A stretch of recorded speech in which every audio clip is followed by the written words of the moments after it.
our audience and through the country and all of us to have you on our stage tonight. I got this Willie Mays bat last week. I told the youngsters of the country that I'd ask you to give them a couple of tips on hitting. Well, I could have used this bat today. Why you give it to me now?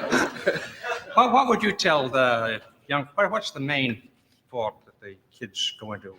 Well, the main thing I find about most youngsters now is that they try to copy the owl. I think they shouldn't do it. I think they should get a bat that's suitable for them. I mean, by that is maybe a 95-pound kid will try to use my bat when it weighs maybe 34 ounces. So, but I think he should get a bat that he can use and swing for himself rather than my bat alone. Mm-hmm. Well, then when you fellas are hitting the ball, where is it? Is it that kind of a motion here, or is it a swing all the way through? Well, to tell you the truth, I don't know where it is. I just swing and hope I hit it. I don't try to think that much, to tell you the truth, because when I start thinking, I seem like I'm lost. What's the greatest thrill you've ever had in baseball, would you say? Well, I have two. My greatest in baseball was last week when I hit my 512 home runs to break Mel Ott.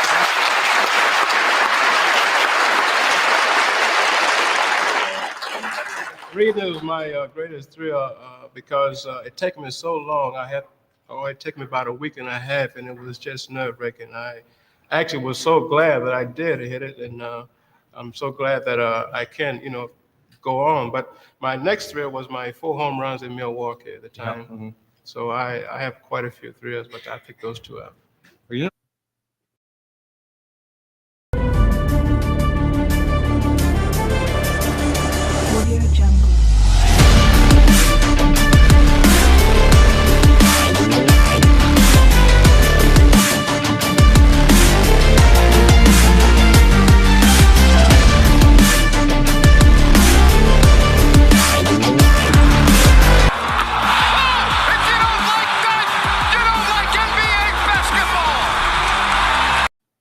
And a good afternoon to everybody. How we doing? The King's Court Live Wednesday edition. What is going on? I come to you a little melancholy, a little sad. That was Willie Mays on the Ed Sullivan Show. Willie Mays, a baseball treasure, a baseball legend. Somebody said this, it was actually Haunted Horse. You know what? I got to give him credit for this. We were texting last night. We had just finished one of his shows, and we wrapped up, and he's a big Giants guy. You know that. I said, say hey, passed away. And I think he responded to me something like this: we're losing too many legends. We are. Think about this: Jerry West, Willie Mays, Bill Walton, all in a span of not even a month. But let's celebrate Willie's life. Many Giants fans frequent this show. Many think of Willie Mays and just think what he did for that franchise. I mean, the franchise didn't really do the guy very many favors as a player, but in some ways he put the Giants on the map. I mean, you think about some of the amazing plays he had. You think about also just how he was a champion of that franchise. I never had the chance to meet Willie Mays, but I have talked to people that have gotten the pleasure to do that, because many times he would be at Giants games, and some of the loudest roars I remember being a part of at, whether it's AT&T Stadium, whatever it is today, Pac-Bell Park, when it was initially built, were the times that Willie was there in attendance. Obviously, Barry Bonds' godfather. So we can talk about him. 3,000 hit club, only guy in MLB history to have 3,000 hits and have a 300 average and 300 home runs. So a lot to talk about with Willie Mays. Also, there's more news today. We talked some about it yesterday with the Kings and Zach Levine, Alex Caruso. The Kings have not re-engaged, but certainly gauging, putting out some interest, putting out some feelers, as they would be doing for anybody, like they did for Siakam.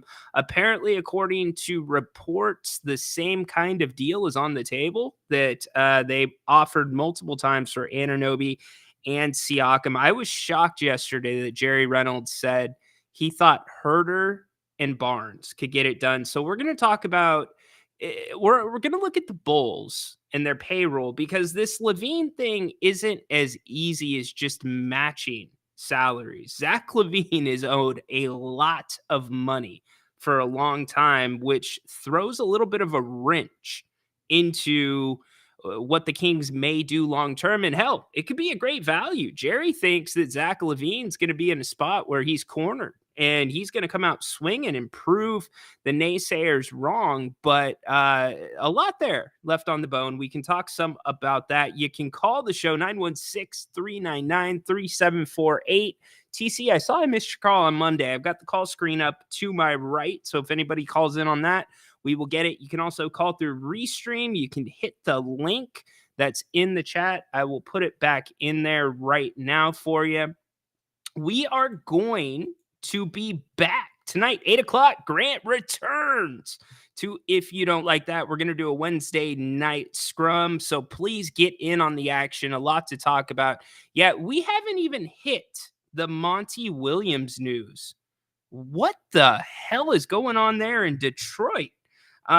Here's what I would say about it. I don't think that we've heard the last of that. There's got to be some more behind that story. You do not sign a coach to a contract like that 1 year into the contract with $65 million left and get rid of them. It makes no sense. Now, we've talked about other franchises that have canned coaches that were still kind of blowing our minds. We're like, why would they do that? Budenholzer, a good example of that. Nick Nurse, also a good example of that. We can go on and on with those. Hell, you could even make an argument that Darvin Ham didn't deserve to be fired. I'm not going to make that argument, but it's certainly there to be made. I know my boy V and the Fee would be making that argument if he was here with us. But yeah, we'll talk more about Monty Williams. What is there something more to it? There's got to be, because he has a young team. Number one, number two. Yes, they had 14 wins last year. You don't can a guy after 1 year. So we'll see what happens there. He's going to be on the payroll for a really long time. $65 million is a lot of money. And where does Detroit turn? I mean, do they really think there's a better option out there for them right now? Are they going to throw an offer at Dan Hurley? Highly doubt it. JJ Redick, when are the Lakers finally going to make that announcement? All indications point towards JJ will become the coach of the Lakers. Let's get into the chat. If you want to share any stories about Willie Mays or memories about Willie Mays, I'm here for it. You can put it in the chat. Also, I put a little question in the chat. Here's the question. What's the worst present you've ever received? And you know what? We're going to parlay that. You can also put in the worst present you've ever given too. Keep it clean. Keep it clean. I appreciate the early birthday wishes. It's not till Friday though. It's coming. We've still got about 36 hours until I am 40. Oh my gosh, 40. Over the hill. That's going to be nuts. Appreciate it though. Always in threes. I was thinking the same thing. I hate to have that type of thought. And in fact, let's put our boy Willie up on the screen with us right now. I do want to keep him first and foremost at the start of the show. So again, if you want to share any memories of Willie Mays, I know a lot of people remember the over the shoulder catch thinking, oh, I could go out and try that. No, you can't. That is such a hard catch. Anybody that's ever played football, think about trying to readjust your body, not in the air, but if you're running a route and having to make that turn, it is so hard. And then with a baseball, I know the Savannah Bananas make it look pretty easy and fun when they do their little trick plays, but in a major league game, that's a lot different. Willie Mays probably goes down as one of the great guys ever in baseball, I would say. Just a gentle soul. I loved, again, I got to say, in his latter years, seeing him come out to the ballpark. Certainly he was a part of Barry's legacy and Barry breaking the home run record, acknowledging that. We've had many talks here on the King's Court about Should those guys be in the Hall of Fame? Should they be out of the Hall of Fame? So we can pick that up if you want. Until the baseball writers change, that's probably not going to change. And by the way, did anybody catch the hockey game last night? Did you watch Game 5 between the Oilers and the Panthers? I'm going to double down on my take from, what was it, Sea-Dog, a couple weeks ago, maybe a week ago, that the last 2 or 3 minutes of a hockey game, when you're pulling the goalie, very well might be the most exciting 2 or 3 minutes in sports. I know some people disagreed. They said the fight game has that beat, but did you see Kachuk last night completely lay out on the ice, fully extended with his stick forward, and he is able to block a goal at the very last second? I mean, it is just getting ready to cross the line. And I know Conor McGregor ended up getting the goal off of the rebound, but still, it was an unbelievable play. So what's that mean for the Stanley Cup Finals?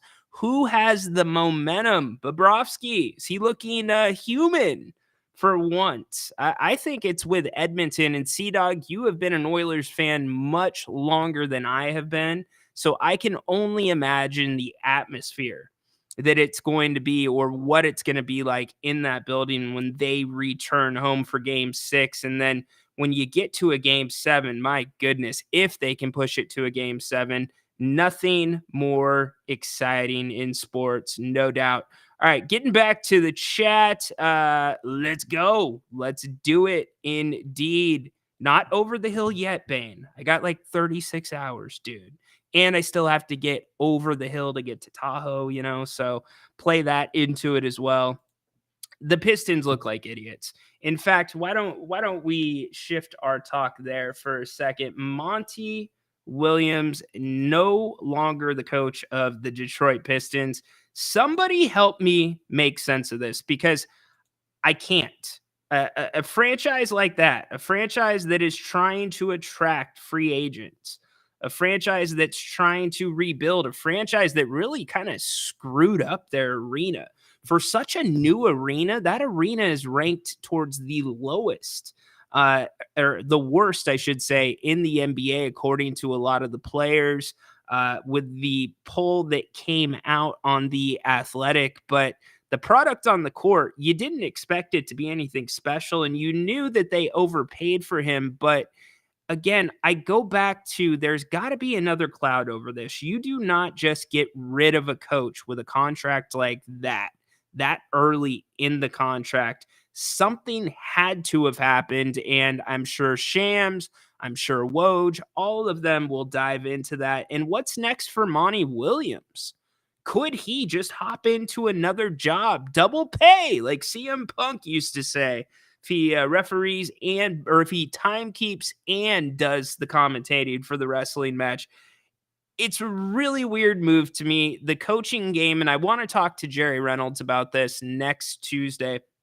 The coaching game in the NBA the last 3, 4, 5 years, other than the movement to get some younger guys in there, Jordy Fernandez, been a part of that. Obviously, Steve Kerr, one of the best examples of guys that step straight out of the box, never coaching, and have success, wins championships. But that team was somewhat in place before. This is a completely different situation. I know Monty Williams did not have success in Phoenix, but my goodness, to let go of him in Detroit, I mean, you got to think that is the only thing Detroit had going for them, in my opinion. Yeah, I know they've got some young guys, but they don't have the young guys quite yet to compete.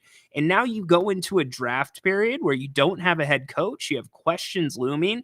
Maybe it's a good thing for Malik Monk. I know Detroit has come up numerous times as a possible suitor because they have a ton of space. But what do you make of this? Because I'm turning to you. I don't know what to make of this. I really, really don't. In fact, our little group that I've told you about, our Marco Polo group, somebody put it in the chat that Detroit fired their coach. And I'm like, you're crazy. There's no way Detroit fired their coach.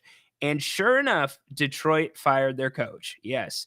Dennis Rhino, it's a salary dump. We have to get the most from the Bulls. Dennis, I know it's a salary dump, but here's the thing, Dennis, you're thinking about the salary dump for the 1 year that's left, or Harrison Barnes, I believe, has 2 years. Kevin Herter, you know what? Let's pull that up so we are completely accurate. I got the Kings salaries right here for us. So Kevin Herter, 2 more years left on his deal. He's got 16.8 this year. The year after that, he's going to be at 17.9, basically about 18 million. Harrison Barnes, 18 million this year, 19 million the next year. So, Dennis, here's the point. Yes, you can make the salaries work in year 1, but guess who you have coming up? You've got De'Aaron Fox coming up. You have Keegan Murray coming up. You possibly have Malik Monk if he accepts the max offer that the Kings can make to them. Zach LaVine, Dennis, has a ton, and I mean a ton of money left on the books. He is signed through 26-27, Dennis. And so, yes, it is a salary dump. So that might give you leverage in what you are giving them in exchange for Zach LaVine. But there is nothing they are giving you that's going to help you when it comes to the 25-26 season, when LaVine is scheduled to make basically $46 million. By the way, the year after that, 26-27, $48.9 million. To give you a comparison, De'Aaron Fox this year set to make 34.8. That's a lot of money. That is like basically saying Zach LaVine is going to be our piece. Zach LaVine is going to be our Aaron Gordon that's going to take this iteration of the Sacramento Kings over the top. So yes, on the surface, salary dump by Detroit, but Detroit's not going to be offsetting the 25-26 season, the 26-27 season. So Dennis, you are locked in to Zach LaVine for a long time, and it's a guy who has not been able to stay on the court. Alex Caruso, I know that that's the sexy piece to this. That's what makes up, quote unquote, for the salary dump. But guess what? Alex Caruso, this is the last year on his deal. And I know it's friendly, but do you think Alex will sign in Sacramento, or re-sign if he is part of a deal that sends him here? And it's too early to tell. But again, that's why this season for the Kings is so important, because of those big decisions that are forthcoming for them to make. These decisions we're talking about, even though they seem a little bit further in the horizon with Fox, he's only signed through 25-26. Those discussions, for all intensive purposes, probably have already started about extension talks informally. And by the time you roll around to the end of this next coming season, they're going to be full steam ahead. That's when a decision has to be made. And then Keegan Murray, obviously the team, they're going to pick up the option for Keegan for 25-26 at $11.1 million. But then after that, he's got a 14.69, I believe, option. And there can be offer sheets. Other teams can come into play. The Kings, as Jerry pointed out, could go over to pay their own free agents. And that's what's going on right now. Pascal Siakam is reportedly not going to explore free agency and sign a max deal with the Indiana Pacers. Right now is the period, those bird rights that you guys talk about. This is the period where teams can talk to their own free agents. So really, there's nothing to talk to Malik Monk about. He already knows what the Kings want to give him, and he knows the terms of that. He's known those terms probably for a little bit longer than just the end of this last season into now. He's known what's coming on the horizon. And as you remember, Malik Monk, his exit interview with the media, he was wide-eyed at free agency. And guess what? He absolutely should be wide-eyed at free agency. Malik Monk deserves to get paid. Now, the question becomes, what is the balance in between getting paid and situation? Because you got to take that into account, just like many of us take into account quality of life versus making money. You've got to find it somewhere in the middle. And I think that is where Malik Monk, Grant talks about the golfing. Now, while I think the golf is important to Malik, if a team that, maybe does have a little bit more of a winter than Sacramento has, and maybe not as pretty of golf courses, I don't care if it's Detroit, by the way. Let's make this clear. It could be Cleveland, Detroit, some of those crappy cities that take a lot of heat, Riverside, Bakersfield, to name a couple more, Fresno, to name another one. All those cities still have country clubs. There's still nice courses out there. There's just a limited time that you can play. Of the winter, you get more snow, especially Detroit. So Detroit might be the dark horse in that whole thing with Malik Monk because they can offer the most. But then you look at the situation. How important is the situation to Malik Monk? But getting back to Zach LaVine, are you ready to get into bed with Zach LaVine for those numbers? Because if I'm Zach LaVine, I am not budging on my contract. I'm not renegotiating anything. In fact, I believe Zach has a year where he can opt in a player option. There's no way he's dropping that player option. Nobody's going to pay Zach LaVine close to $49 million by the time 27, 28 rolls around. I just don't see it. So, what are your takes on that? Put them in the chat. We will keep talking about that. And not sure who you're talking about there, but I will try to go back and see that. Mark, hockey players are just built different. Toughest athletes around. Different cats. Completely different cats. These guys throw their bodies in front of a puck that's going over 100 miles an hour. That's why these dudes are missing chiclets. Probably the toughest guys in sports, would you say? And I don't want to take anything away from other athletes, but there is just different expectations. There are different unwritten rules when it comes to the hockey game. And I think hockey players probably the most superstitious as well. And I know basketball players get pretty superstitious, but hockey players, man, they won't even touch trophies unless it's Stanley Cup. Giving money away, and I'll take some of that. Yeah, you'll take some of that. Anybody will take some of that if you're giving money away. That's a good question, Adam. I don't think so. I don't. Because what is Monty's asking price going to be? And I probably think because it's such a bizarre situation, and I mean really bizarre, I have not seen, if you have seen any more details, and I've asked around, I've scoured the internet, I'm not seeing anything else except he's being dismissed. 65's left on his contract. There's got to be a reason why. And why was it so abrupt? There's more, in my opinion, to the story. So getting back to your question, it kind of feels like maybe Monty will take a year off, but who knows? The Lakers are the Lakers. They will go after whoever they want. Monty getting paid, but it makes no sense unless they're trying to protect him from something else we don't know about. Lakers already courting him. Laugh out loud. I don't know. I haven't heard if the Lakers are courting him, but that's my point. Something is off here. Something does not smell right. You do not make a splash like that, sign a guy to a contract that big with a team that really did not have high expectations this past season. This was going to be a long-term project. And then out of the blue, he's gone. No, there's more to it. What's it going to be? We'll wait to see it. That is my take. There has to be more to it. And I think some of you are seeing it that way as well.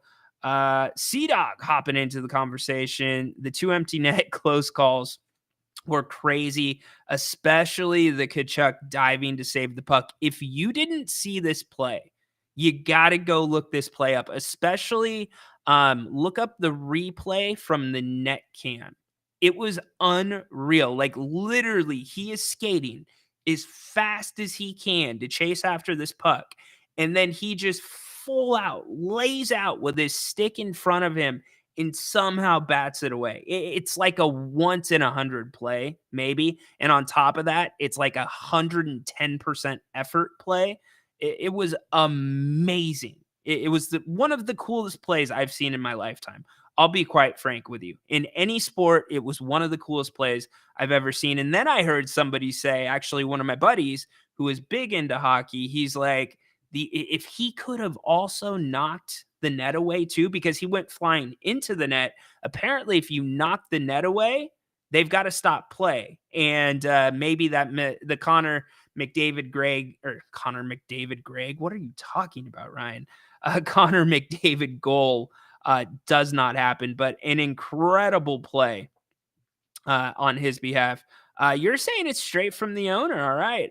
No, I don't think he'll take an assistant job. This is a situation where you probably take a year off. To me, an assistant job is below Monty, especially when you were one of the highest paid coaches in the league. No, check that. I believe he was the highest paid coach in the league. Were the Pistons mad he couldn't make something out of? No, of course not. No. I highly doubt that. Why is it that the consistents around the NBA now go into the draft without a head coach? Well, usually you don't do that.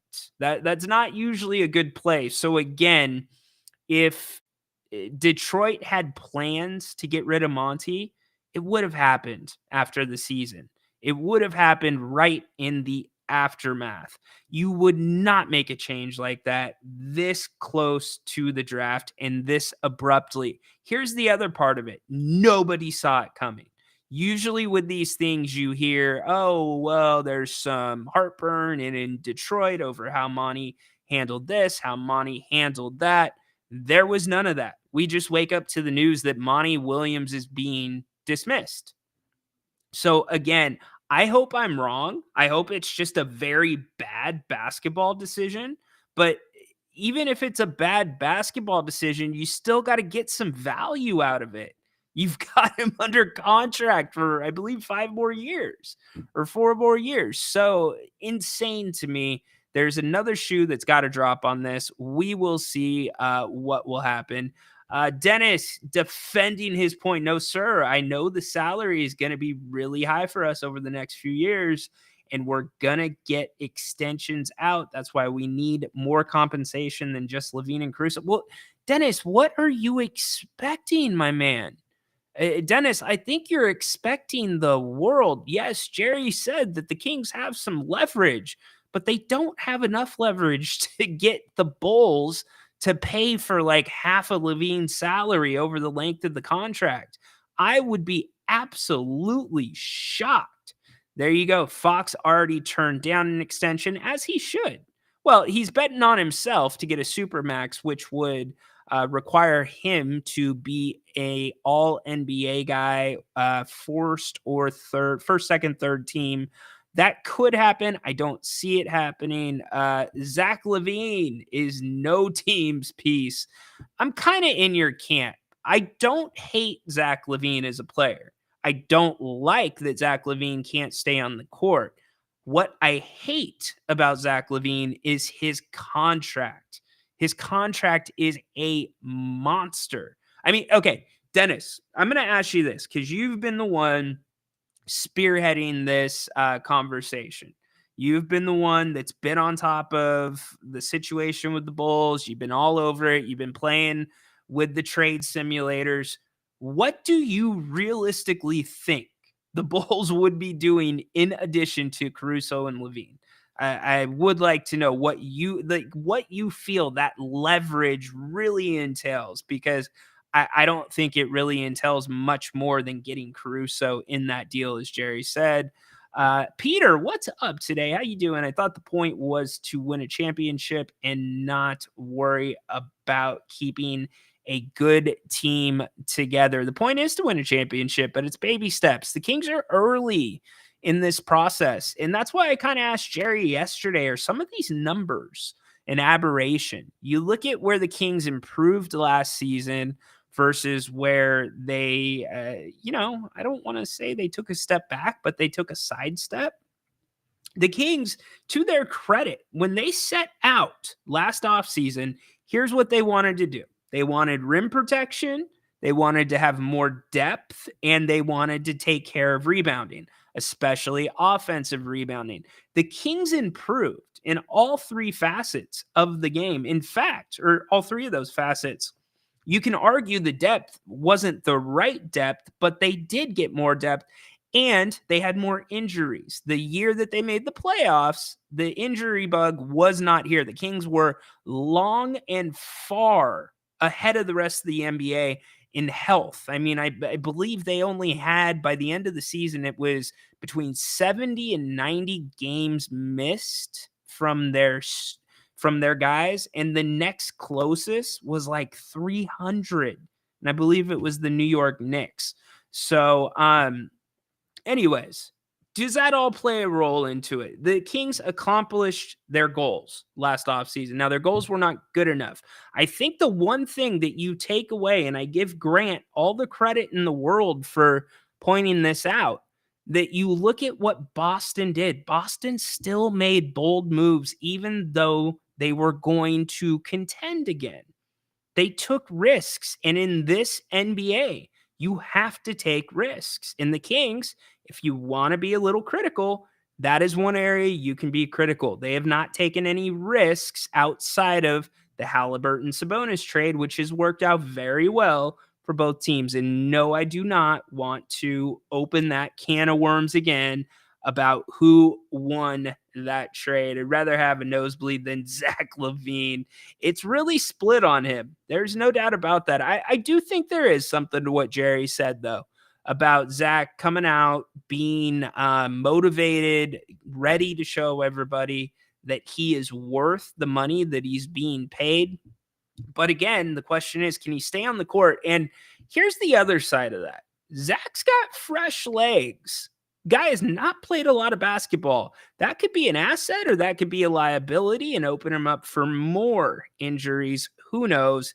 And another part of the conversation that we're not really getting into is it seems like physicality is going to be the calling card of this Sacramento Kings team this coming season. Does Zach LaVine fit that build for the Kings? I don't know that. I haven't watched enough Zach LaVine defensively. You usually only see the offensive highlights. Alex Caruso fits it to a T. Alex Caruso would be great. The guy can arguably guard 1 through 4. So special guy, really would help you out with the switches, but the Kings do need to make some of those bold moves, and they need to have their plan. And they have no reason to question whether or not Monty has a plan, because they have made very prudent moves. They have just not taken risks. So we bring in our first call of the day, Corn Dog. What's up, dude? Welcome in. What's up, Ryan? What's up, Kings Court? What up? I just, came back in from work, ready to, talk on the Kings Court. And speaking about physicality, yeah, I don't think Zach LaVine really fits that mold, but you know what? Who knows? We also, we had some scoring problems, at the 2 guard position when Herter and Monk were out. And if we do lose Monk, we would need some scoring from that spot. So you got to still score in this league. Defense great. Defense can win championships, but you still got to score if you're going to win games in this league. That's just how the pace of play is. It's it's not 2004 Pistons, grit and grind Grizzlies. 95 Knicks, 96 Pacers. None of that. I don't mind that pace. Oh, I don't mind it either. I actually like it a lot too. A little more methodical approach to the game. I don't mind it, but this league, even the 7 seconds or less Suns are considered like last in pace with the modern NBA. True. It'll be interesting too. I mean, Zach Edey is a guy who was in Sacramento for a workout recently. A lot of Kings fans like that pick. Do we even think Zach Edey will be available at 13 if the Kings keep the pick? Who knows? But you got 2 teams in the West that went Twin Towers, and they were both very successful this year. Now, Sabonis really isn't a tower, but could him and Edie play together? Well, it really depends on Sabonis's I three think ball. Sabonis can play with he played with Miles Turner for a good bit in Indiana, and I'm not saying that it was an amazing fit, but considering they just didn't have any real scoring at their guard positions. Now, obviously, we can possibly provide scoring at the guard positions mainly because we have Fox and we have Herder. Uh, Malik Monk, give or take, if he stays or not, but we can provide scoring at the guard positions more than Indiana could. So we could possibly tower that. I know that's how Minnesota was able to tower it by having, elite scoring with an elite guard. Yeah, well, that's what changed it, right? Anthony Edwards, and man, he is just in his infancy too. I love his mindset. He's got some Kobe in him in terms of that competitiveness, talking the junk. Speaking of Kobe, rest in peace, Kobe Bryant with a goat next to it. Ask, can you please explain bird rights again? My pleasure. If you are trying to re-sign your own free agent, you have a exclusive negotiating period with them where you can talk with them and try to come to an agreement in principle prior to them entering free agency. So Pascal Siakam and obviously the Pacers is a perfect example of that. They have been talking. They're going to reach an agreement. Malik Monk, situation's a little bit different. The Kings have the rights, but there's a max of what the Kings can offer Malik Monk. It's right around $78.9 million over 4 years. So before free agency starts, the Kings are the only team that can talk to him. So that is bird rights in a nutshell. Man, I used to think bird rights was whoever got Larry Bird's permission. Yeah, right. Yeah. Larry, can we sign this player? No. I kind of want to crack Jerry's mind a little bit more on Larry Bird. I thought about going a little deeper yesterday when you brought him up, and he was talking about people in the game of basketball that have basically contributed to the game in every facet on the court, from the bench, from the front office, and Larry's one of those guys. He's had a ton of success. Oh yeah, and I know he's definitely got a say in what's going on in honestly, Indiana now. debatably the best college player ever too, considering what team he dragged to the finals that year, like Indiana State, and they were undefeated up until they played, a fantastic Michigan State team. Remember, Larry Bird would have been at Indiana earlier with Bob Knight, and that 76 team already won the title without Bird. Imagine Bird with that team for 4 years. I don't know how Bird and Bobby Knight would have fared too well. That would have been an interesting combination. Maybe they would have got it together well. Bobby Knight, man, we went to Texas Tech my junior year for a game. It was before conference games started, and Texas Tech, their arena was big. It was probably as big, if not bigger, than Arco at the time. And so we go in for a shoot around and whatnot. And then next day, and by the way, Bobby Knight is Texas Tech's coach at this time. And so it was surreal being on the bench. I wasn't playing, but I was sitting on the bench, and just to see Bobby Knight across the sideline, right? And we lost by 20 or 22, and Bobby Knight was pissed because one of my roommates, Brandon Heath, he just kept getting some open looks, and he was our shooter. And so we ran through the tunnel after the game, right? And the Texas Tech guys were already in the weight room. So like under the arena, they had a weight room too. He had them in their gamers working out right after the game. So he was so pissed that they allowed us to only be within 20. Man, well, that he was a very, tough coach. He was a very old school mentality coach. And once when we got to the end, more modern player, it just wasn't working out as well with the players. It's like, man, this is just terrible conditions for us. But back then, players weren't gonna speak up on that or whatever because they're trying to just get to the league. as best as they can. And Bobby Knight was a very respected coach at that time in the 70s and 80s. He was just that one of those guys. He was one of the top guys, and that was one of the ways you could get to the league was through his tutelage. No doubt, no doubt. It's actually. Oh, Dennis, you did call. Dennis, I'll get to you in a second. I don't know why it didn't ring. So we'll after Corn Dog, we'll get to you, and then we got Jay waiting as well. So I will call you back, Dennis. It didn't ring in my earbud. So Bobby Knight, I was surprised that he ended up going for. Do you remember? Maybe you're too young for this, but ESPN had a reality show called Night School where I heard about it. I never watched it. So they had all these different basically walk-ons come out for a tryout, and then they put them through like a reality show, and whoever won the reality show, and it was all based off of basketball, they got a spot on the roster at Texas So it's like Tech. WWE's Tough Enough. A little bit, yeah. And I think it might have been before that time, or maybe it was, kind of a bite off of Tough Enough. But I was like, I can't believe you got Bobby Knight to go for that. But the dude was on the roster. Good for him. Hey, yeah, that's how it works out sometimes. Sometimes you get a spot because of some weird tryout. Take a look at the Eagles back in the day with Vince Papale. They tried something and they found a diamond in the rough. That's true. This is true. Rudy, he got his sack, although it's debated.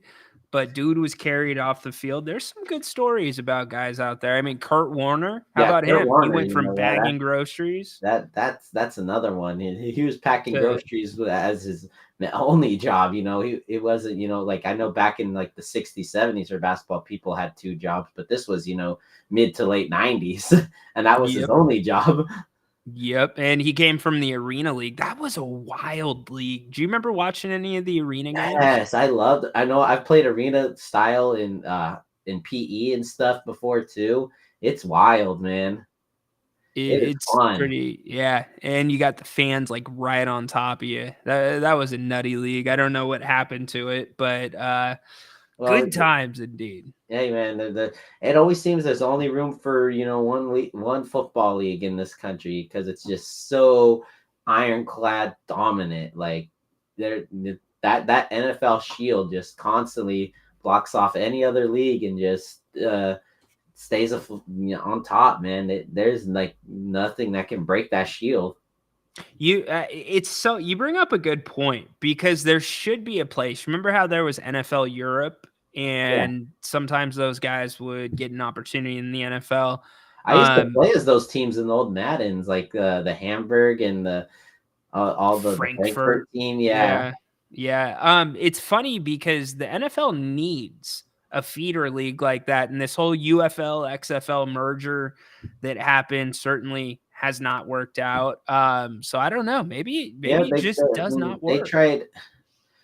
So recently, there's been 3 different leagues. There was, the USFL and the XFL, which then merged, and right before that, there was the AAF, and that league kind of fell apart on its own. And I was actually kind of rooting for the AAF for a little bit because I wanted, some spring football. Then obviously, I didn't know the XFL was going to come back, so I was like, man, I really would have loved to have seen, another league.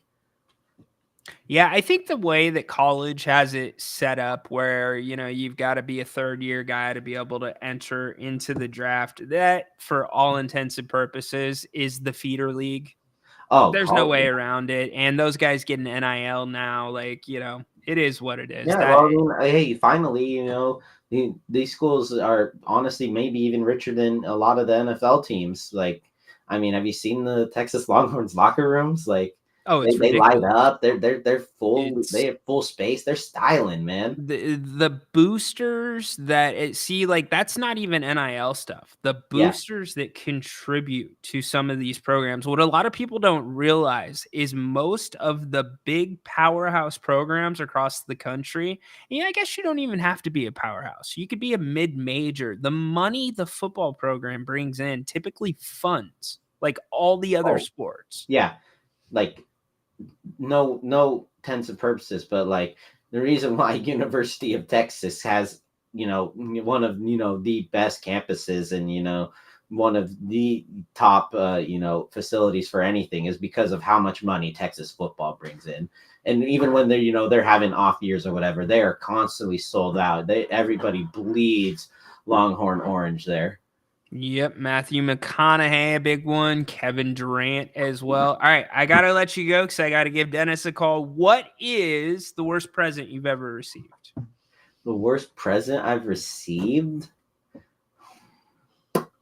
Man, that's a tough one. That's a tough one, huh? You see, maybe as a kid I would say clothes, but man, as an adult, it's like I don't want to pay for my own clothes no more. Isn't it funny how that changes? Like, I was always a firm believer, and like my wife and I kind of butted heads on this.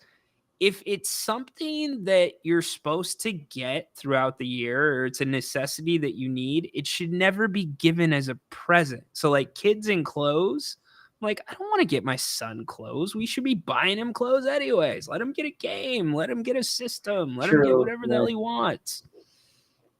Yeah, but usually sometimes some parents, they kind of nudge, the other family members, like, hey, I really need help with, some clothing items or whatever. For I'm sure. pretty sure, yeah, now that I'm older, I know they kind of do that, underhanded, like, not like, I know he wants this, but I really need him to buy this. I'm kind of struggling right now. Yep. You know what? And we're having fun with this. Anybody that gives a present, that is a very nice thing. They're giving it to, regardless of whether it's big or small. That is usually a cool thing, unless it's a prank present. I've been through that too many times in my life. My parents and my grandpa, my late grandpa, were, I'm not going to say the word, notorious for doing that crap to me at the worst times. I might share a couple of those a little bit later. But hey, join us later tonight. Grant and I will be back at 8. We will definitely want to talk to you. So make sure you come check in, Corn. All right. Great to be 8. Yes, sir. Corn Dog. Checking in the King's Court. All right. Our boy Dennis gave the court a call. So let's give Dennis a call back. Dennis, you better be next to your phone. Here we go. Giving you a call right now.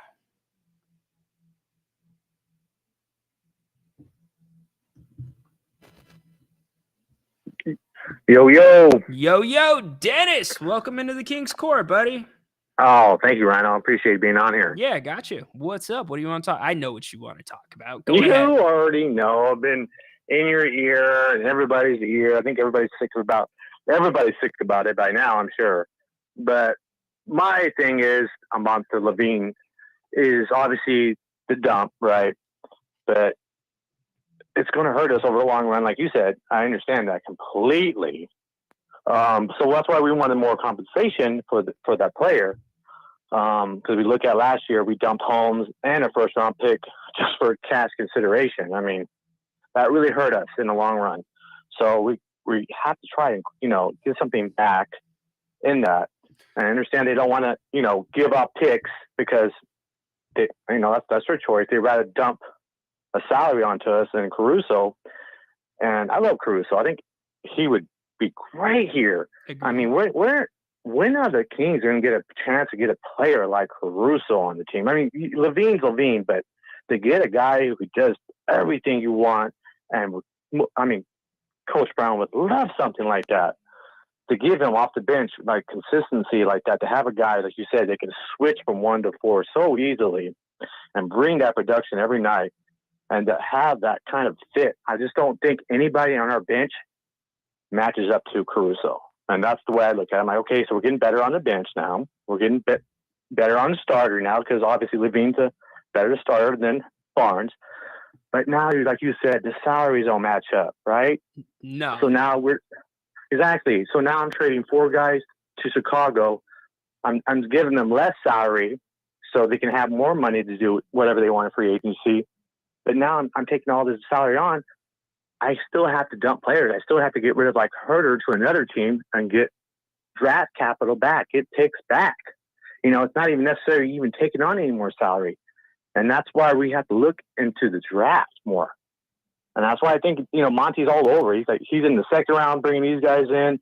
He brought in like 2 more groups The other day, I seen Zach Edey downtown. He is big as hell. I'm telling you thick. that much right He's now. thick, Oh yeah. my He's a God, big boy. he is huge.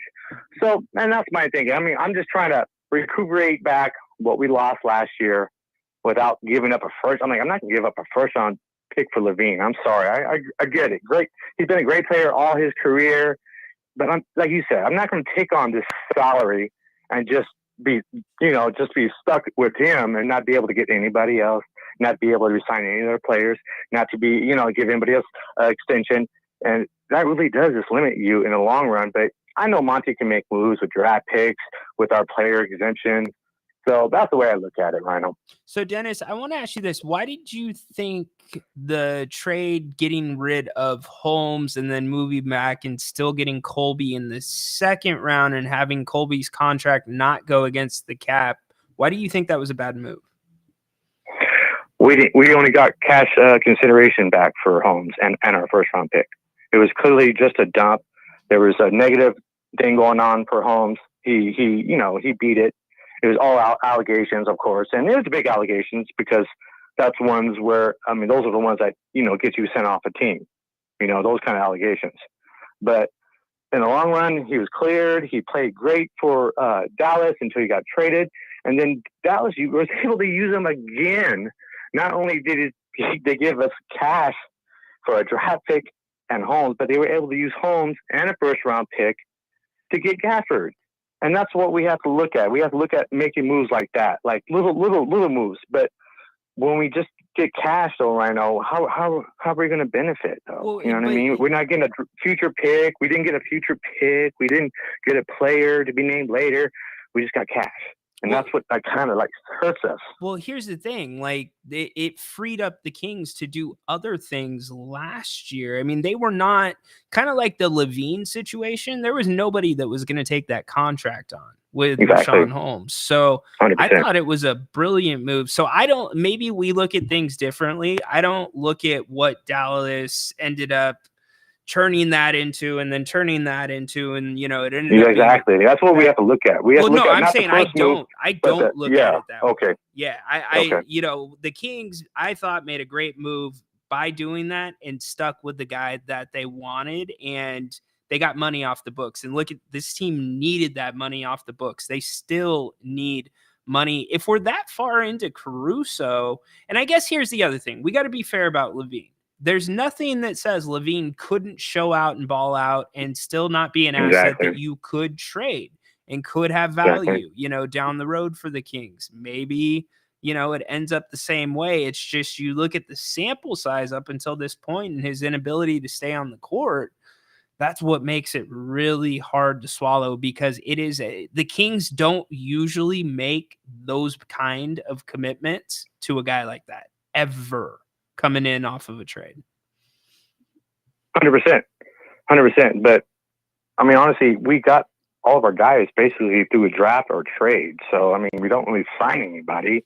We haven't even signed Monk back yet. So it's one of those things, Rhino, I got you. Hey, if they can find a way to swing it and they can make it work. Again, the secondary question I have to it, Dennis, is what's the long-term plan? Because you've got Fox 100%. and Keegan on 100%. top of that Levine contract if he comes over. And, Grant's been really, really staunch about this, that the Kings Vivek will not go into the luxury tax, even for his own players. So that's one other question I was going to ask you, because I know we're in the first apron. What is it going to take for us to get in the second apron and not reach that luxury tax? Well, you got to keep your payroll below. You do not want to be in any of the aprons. So the first apron's not too bad. The second apron is where you start losing the MLE, or the MLE is reduced. Got you. Third apron, you're losing draft picks and the MLE altogether. Okay. Got you. All right. So, and with the Kings, again, with this new CBA, we've talked about it a million times. it puts a premium on draft picks and it puts a premium on player development. And that's why I covered Stockton so closely last year with the player development that was going on down there, not just with Keon Ellis, but some of the two-way names that you knew a lot more about, like Kessler Edwards. You know, Kess could have been scoring 30, 40 points when he was down playing with Stockton, but that's not why he was there. He was there to get certain looks that would replicate, simulate what he would be seeing if he got minutes here in Sacramento. And so those are the little things. So that's why I'm excited to see. I mean, we got a week until the draft. We'll 7 days.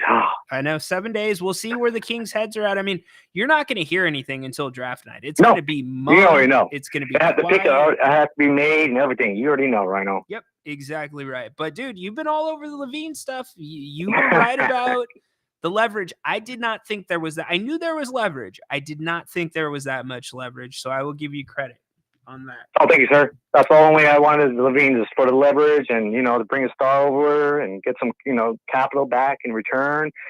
Caruso, oh man, that'd be huge for us. Caruso's a great yeah, piece. that's my thoughts on that right now. That's all. I wanted to call in and share that with you because I knew texting it probably be all scrambled up. Yeah, no, for sure. I appreciate the call, Dennis. I was going to say, here's the other thing about Caruso. Who's to say you couldn't negotiate some type of sign and trade?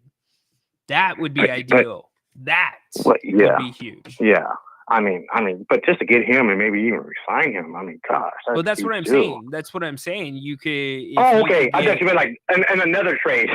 No, I'm saying like as part, could you get him to sign on for an extension? Yeah. See, we're aligning right there. Like that's we're thinking on the same page there. That's another reason why I think they're dangling Caruso. Like you don't have anybody on your benches that's even, you know, close to Caruso, you know, so. Well, and here's the other thing. Caruso's value, if there's leverage with Levine, you now have leverage with Caruso too. And here's why. He's slowly becoming a rental. You only have him for a year. So if the Bulls play this game and hold on to him up until the break or, you know, into the season, the value continues to plummet. Or I shouldn't say the value plummets, but the fair market value is not the same as if, let's say, he got traded at the trade deadline last year. That gives you 18 months with the guy. So, we all know time is everything. I mean, look at Vlade Divac. Vlade Divac said, I had a better trade 2 days ago. We were like, wait, what? Yeah, exactly. Like, where did that come from? Exactly. All right, Ron. I'm going to hold you up. I appreciate it, man. Appreciate your call, Dennis. Be well. That is Dennis checking in on the phone lines. Let's get to the chat really quick. By the way, I'll be throwing up the Bennett's logo every now and again when we're on the regular phone line. And if you don't know about Bennett's, what's wrong with you? Get to Bennett'sRestaurants.com. On the screen, that's Bennett's West Side Grill in Rockland, third location located in the Blue Oaks Town Center. But like I said, if you go to Bennett'sRestaurants.com, you can check out their other locations. They're amazing menus. They have weekend brunch, and they've got some awesome specials. I always talk about the brunch special, bottle of champagne, couple of entrees, $44. Also, Monday night dining special. You can get 2 entrees, and it's not like the cheeseburger at Applebee's or the riblets. I'm talking about filet mignon, short rib, those kind of entrees. 2 of those and a bottle of wine, $65. They also have an amazing happy hour during the week. There's sips and tastes, and the service, the portion sizes, the ambiance. Literally, you can't beat it. I have not seen anybody from the King's Court, or if you don't like that has listened to us and gone and checked out Bennett, said a bad word about him. Make sure that you tell him that you heard about him here on the King's Court, or if you don't like that, go get your reservations. In fact, go get to Bennett's tonight and then make it back here in time for Grant's return to the channel at 8 o'clock. Him and I will be together doing a Wednesday night sports scrum. So bring your takes, bring your questions. A lot going on in the Kings world, a lot going on in the sports world in general. We're going to get to Jay in a second, but I do want to catch up on the chat first. Let's see. Caruso is a starter. I do agree with that. Not getting rid of Murray for Levine, no, that would be a very bad idea in my opinion. The first 12 picks could be all guards. I doubt that. Let's see, C-Dog, you have no idea who's going to be available at what pick until they're on the clock. It's a great point. It's a great point. Just like I was watching Phil Hellmuth last night go for his 18th World Series of Poker bracelet. You know, like he's not showing his cards before, he puts his bet in or folds them. He's not showing his hand, and no NBA team is going to do that either. So, C-Dog with a great thing there. Oh, this is interesting, by the way. Have you guys ever played High-Low Omaha and like Big O? I guess they call it. I was confused, and I like poker. I was confused at how that game worked and the equities. Somebody dial me in on that. I mean, I feel like I would have had a better chance of understanding craps than actually understanding that. Let's see. By the way, hey, 49ers fans, really quick, what's going on with you guys and Brandon Ayuk? I mean, he has been your leading receiver. Posts a little thing, I believe it was on TikTok, saying that you don't want him back. Now, I get you may not want him at that price, but are you guys going to let him walk? I believe he's got like 101 or 100 and some dollars in fines for missing mandatory mini camp. Really interesting stuff there. Everybody torn a little bit on Zach Edey, torn on this Levine move. Progressive, what up? Hockey is dangerous. Hockey player out of the UK who recently died during a match because an opponent's sharp ice skate cut his neck. It was not the first time something like that had happened, but this situation that you are talking about is different. That was targeted. Correct me if I'm wrong, but somebody was arrested for that person's death. And he used to be an NHL player, the person that passed away.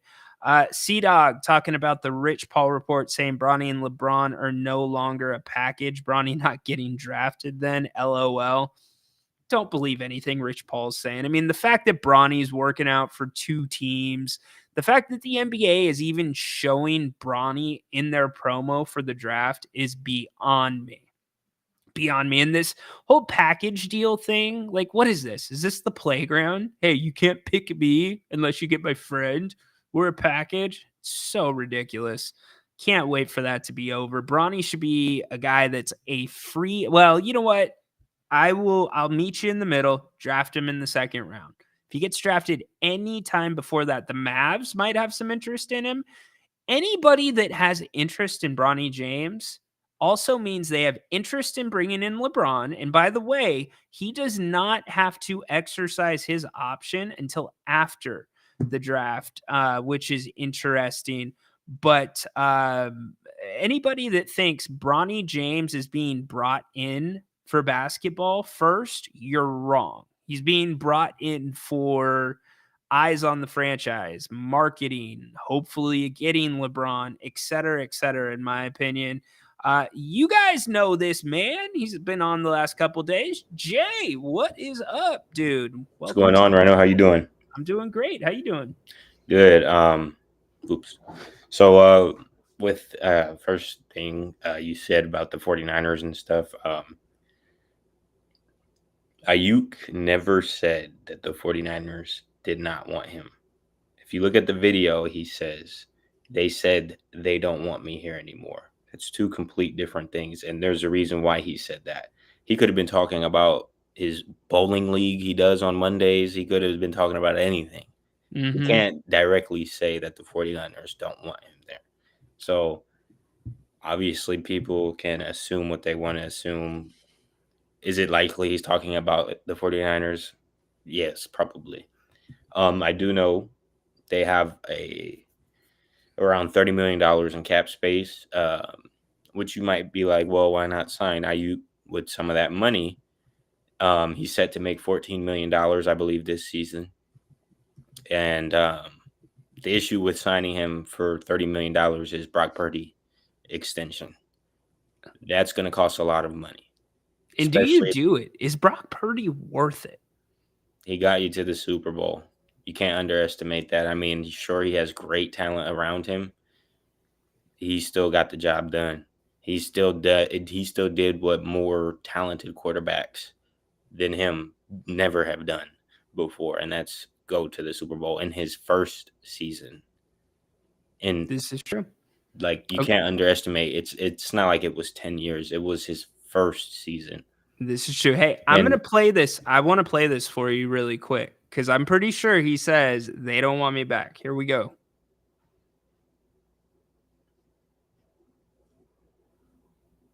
Don't give up on me. Bro, look in the cam, bro.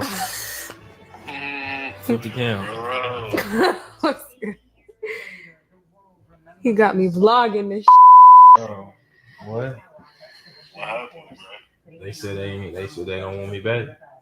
Yeah, he did say that. He didn't say the 49ers didn't want me back. But he's talking to Jaden McDaniels, right?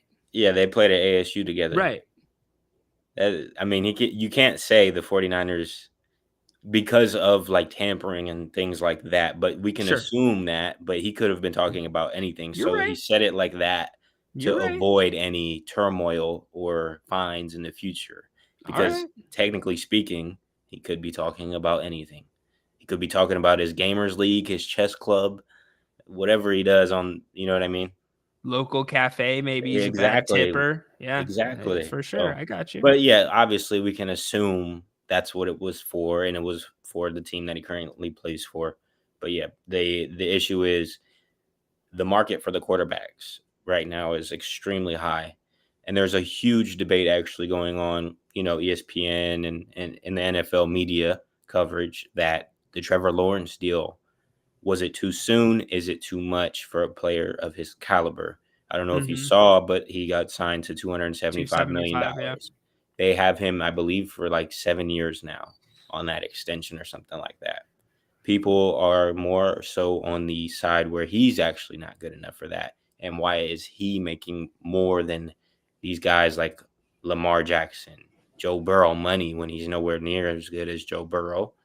And, he's making more than Patrick Mahomes, who has 3 Super Bowls, actually $10 million more to be exact per year.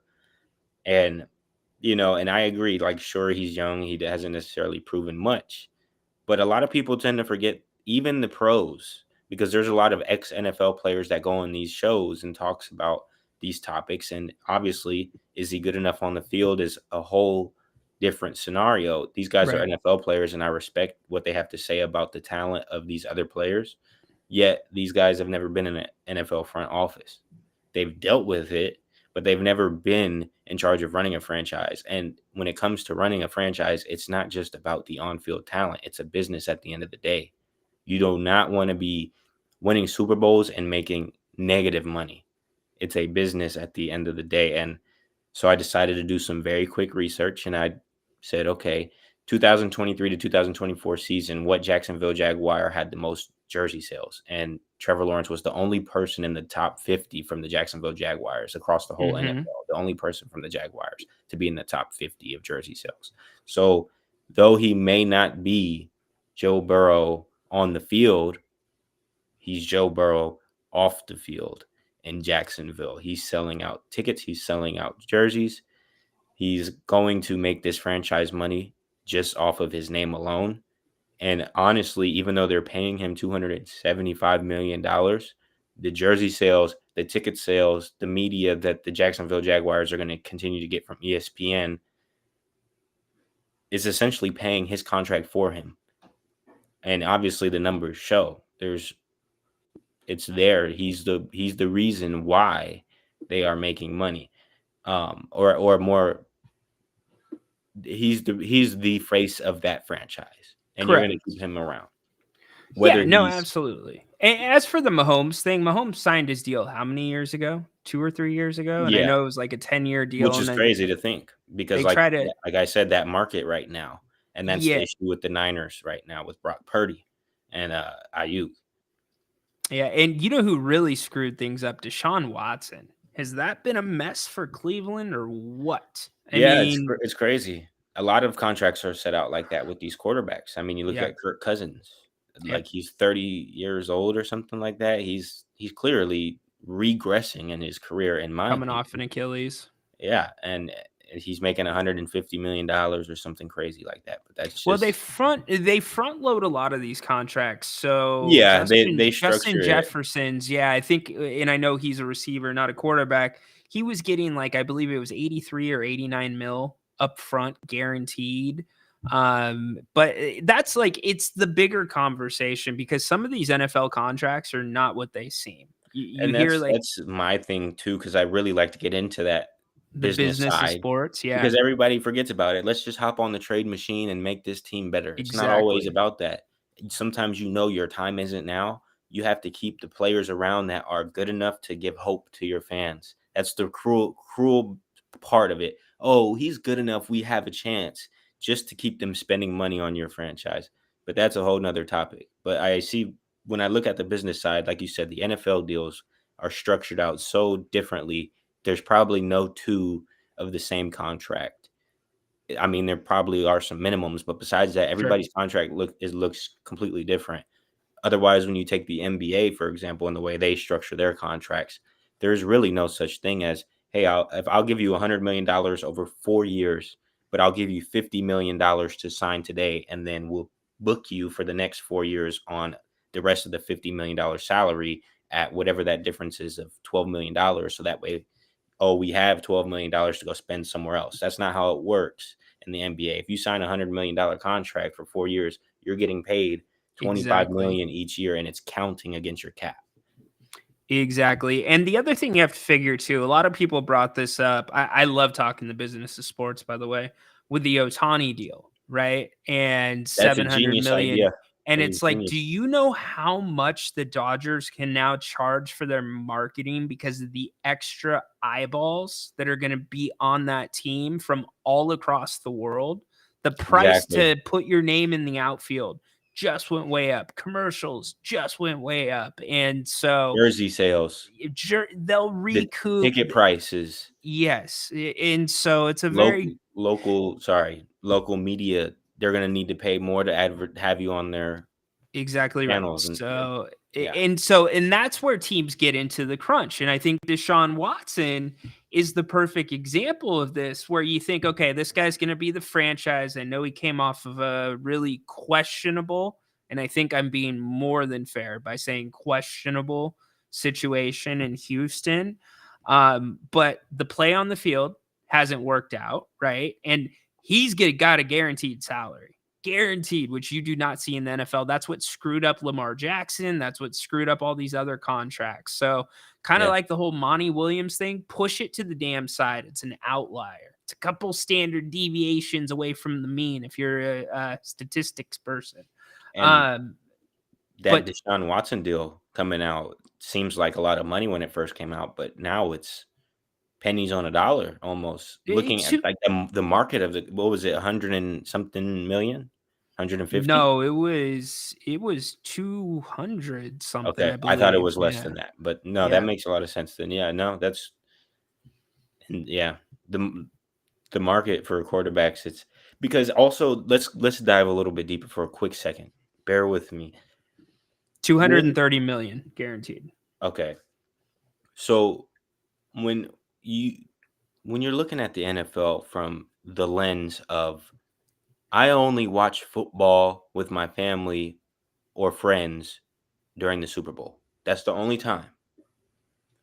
When you look at it from that perspective, right? Just a below average viewer. If you ask them what's the most coveted position in football, 99% are going to say the quarterback. Yep. If they watch that Super Bowl game, I guarantee you there's going to be two names they remember. One of this team's quarterback and one of the other team's quarterback. If you ask them a week later, they won't remember any receivers, anyone else, but they'll remember the names of the quarterback. I don't know if your But wife watches football or not, but she would probably she probably, if you asked her, hey, what's the name of the 49ers quarterback right now? She probably would say Brock Purdy. But let me ask you this really quick. Let's throw this caveat in there. Is it because she remembers the position he plays, or is it because you hear their names so many times in the broadcast compared to a receiver? It's both. Like, because obviously if they hear the quarterback, Brock Purdy, their quarterback is, so she associates the quarterback, and obviously it's going to be both, right? Hypothetically speaking. But I say that to say, because that is the coveted position, to even the below average viewer, that's going to be the position that is going to be the face of the majority of franchises. Yes, you have a Justin Jefferson. Yes, you have Tyreek Hill. But at the end of the day, it's all going to go back down to the franchise quarterback. The quarterback is going to get credited for the wins, and the quarterback is going to get credited for the losses of that team. And so that's why the market is so high, because it's not just because these quarterbacks are Tom Brady 2.0. It's because they are Tom Brady 2.0 on the books, on the making this franchise money side. He's the face. I mean, yeah, that's why the market has gone so high for those quarterbacks. It's crazy. And you have a lot like, Dak Prescott coming up. Tua Tagovailoa is coming up. These guys are going to get paid, and they're going to get paid. And Yeah.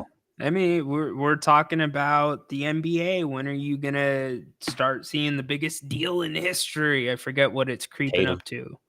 Tatum could 330. be it. Or MLB. When are you going to see the first $1 billion deal? It's coming. And the other thing that's going to be coming too, as players come from college, as NIL continues to play out, and I'm not saying NIL is good or bad, but what I am saying is you're not just bringing your talents as a player. What you're explaining, you're bringing a business to the franchise. So it's, how does my business improve your business? And that's Exactly. why players are going to say, hey, I want a Porsche. Caleb Williams, he wanted a part of ownership of Chicago. Whether that's a good idea or not to set that precedent, it's a whole nother conversation. But pardon me, we're getting an interruption here in the bailiff. Contempt for those two right now. Yeah, the little one and the lady. Don't interrupt the king's court. Sorry about that. No worries. Anyways, my wife and son walked out. Anyways, but yeah, you're bringing a business into the league, and look, it is what it is. It's going to change. Guys are going to make more money. And imagine you're just talking about college right now, but on the NFL, the most viewed sport in America is the NFL. So it's amplified. And like Caleb Williams, that's a great example. That's another quarterback. So it's like these positions. But it's nothing new. It's nothing new. It's always been the quarterbacks that get the attention. Yeah, you're right. It's nothing new, get the money. But it's new money. It's For sure. new contracts, and that's what has a lot of these ex-NFL players kind of enraged. They most of the time they didn't play quarterback, but they're like, wow, you're overpaying for this underperforming on the field quarterback. But it's not just about that. Well, and they have a point too. You have to, just so everybody knows, you have to play 3 years in the league in order to get a pension from the NFL. And back in the day, I think a lot of people know this, guys would have to have jobs in the off season. And when the NFL negotiated their most recent deal with the players union, there was a big point of contention about kicking money back to those that came before them for guaranteed health insurance, guaranteed things, because those guys laid the foundation for these guys that we're talking about to get these numbers. And unfortunately, some players are like, I'm not giving them more money. It's like, what the hell are you doing? Right. And I wanted to touch on the Kings like fairly quick, but you did bring up, you said that Vivek doesn't want to go over the luxury tax to sign a team. He said that?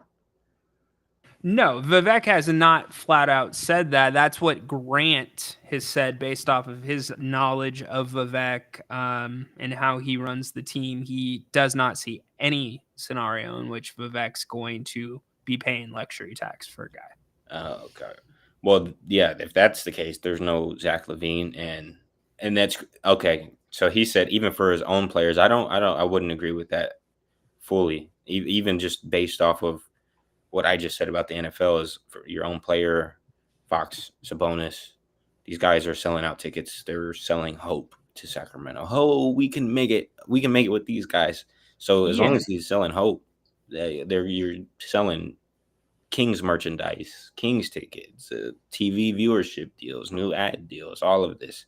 But to that's besides the point. Let's say he doesn't sign his own players. Let's say he doesn't sign Fox and sign Sabonis because he doesn't want to go into the luxury tax. Then what are you doing trying to get Zach Levine? What are you doing? You might as well trade them now. If Well, that's the point. there's different. So I'm not a cap guy, so I am the wrong person to ask. But there is different things that even though you're paying it, it doesn't go towards the cap. You know this too. I don't know the nuances of it it. doesn't, but it puts you're allowed to go over into the luxury tax for your player, but you still pay Correct. luxury tax penalties. So you can't go into the luxury tax to go sign LeBron James this offseason. Correct. But you Correct. can. But that's what I'm saying. That doesn't make sense, like in terms of I'm not going to sign Fox or Sabonis because they won't be in the luxury tax. Well, it's So- just an opinion. It's Grant's opinion. yeah, and we I'll come on later and debate that with him. But my Yeah, point was please pretty do. much then you trade them now and you get as many picks as you want because that's what you want. You want the rookie deals, like you said. You want to develop and you want to Yep. get them on a discounted price. And then when it's time to sign them for luxury tax, and you trade them too. You get rid of them, and what that's going to do if you trade both of those is clear up $80 million in cap space now. So Yeah, no, exactly. And look, the Kings, I know we talked, you and I, about the COVID times, how that affected the Kings and how it affected a lot of other NBA franchises. If the Kings start seeing success, we've seen things different, right? We saw a coach get an extension before his contract's up. Normally that would not happen in Sacramento. So who Right. knows what Vivek's going to be willing to do? I mean, no disrespect to Grant, but he's not with the team every day anymore. So that's his opinion of his time with Vivek during that time. So things change. Who knows? Look, the Kings are going to be competitive.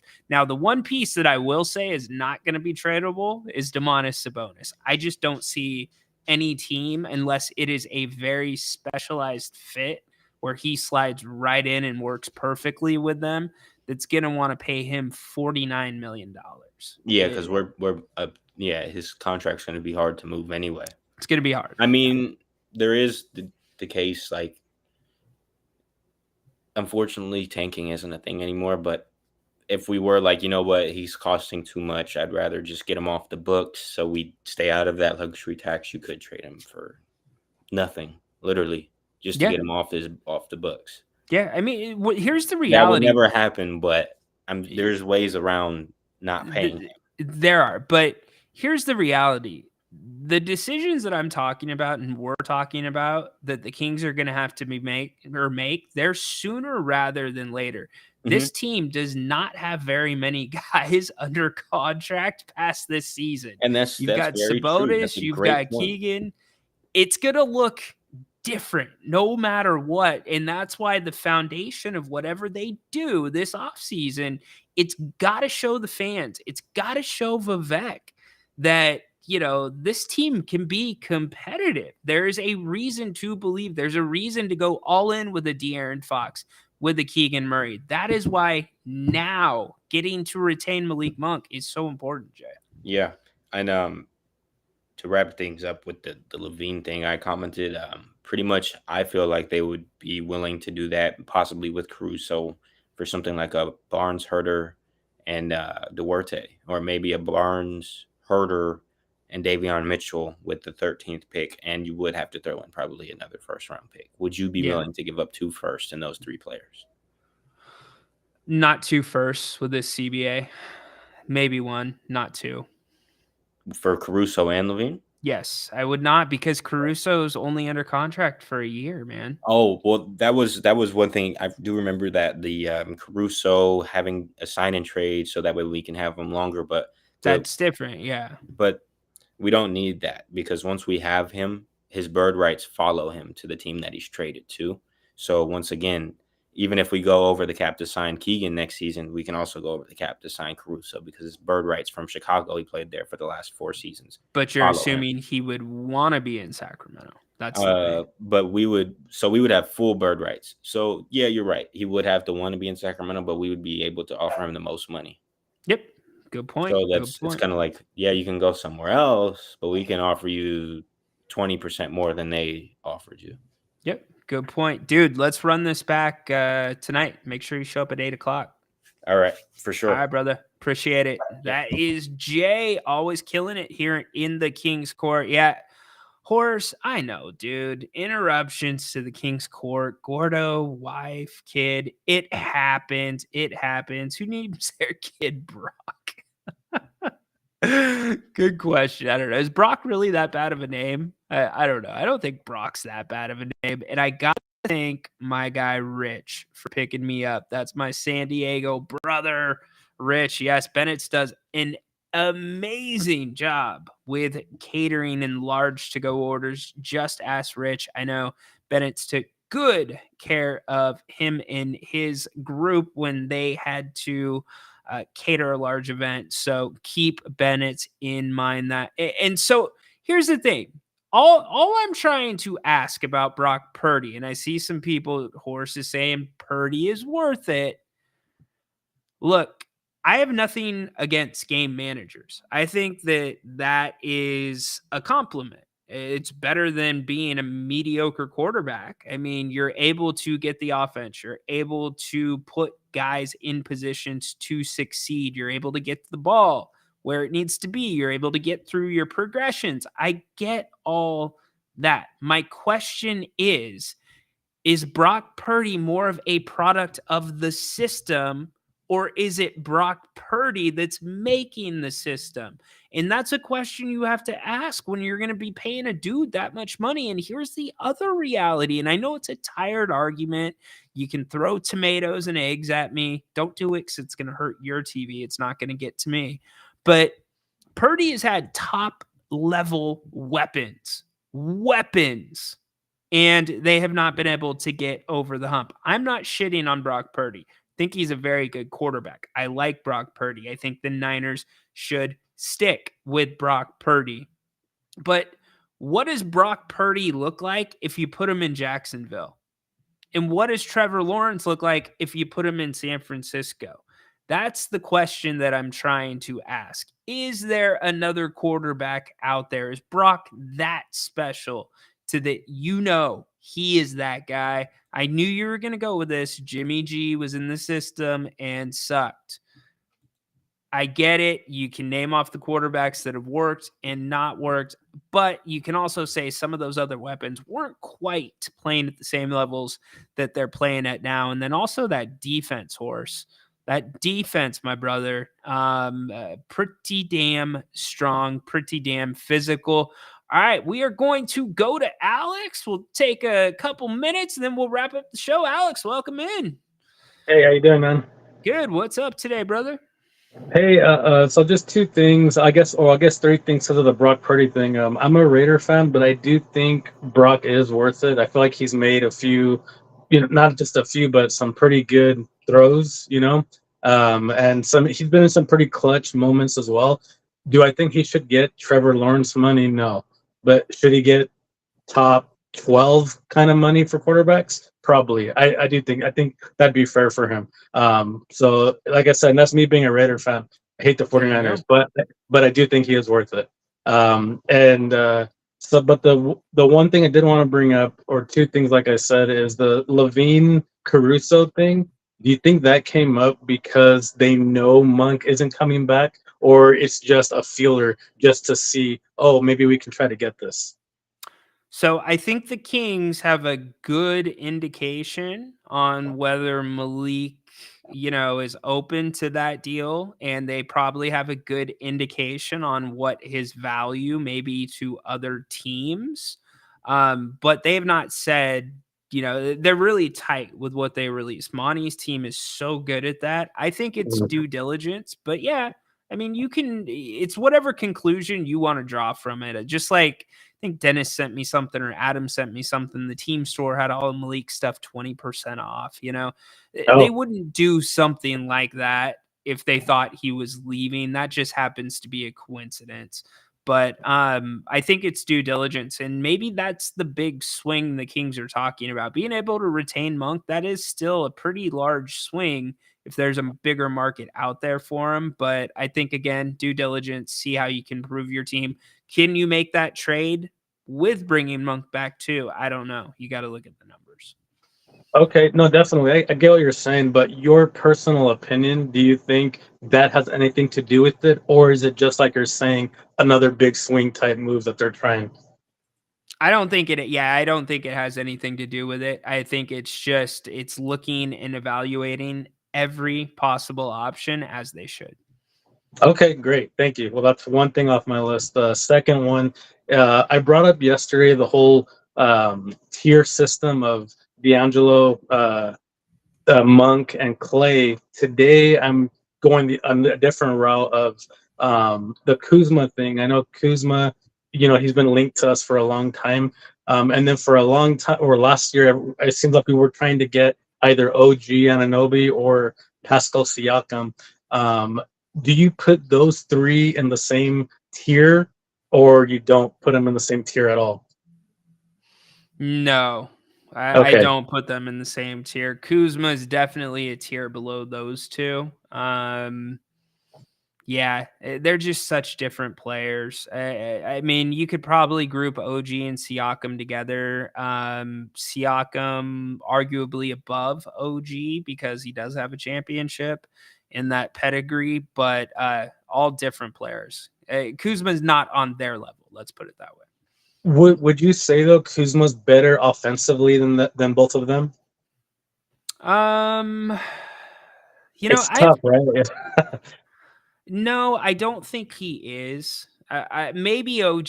OG is more the 3-and-D guy. I think Kuzma arguably could be better offensively than OG, but if you look at it on the whole, OG is a better player than Kuzma, if that makes sense. No, on the whole, I agree because OG has elite defense, and I think Pascal did. I don't think he's super elite defensively now, and that even brings me to something else.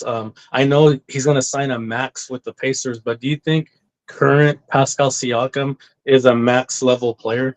Yes, especially for, again, the Pacers, small market team, absolutely a max player.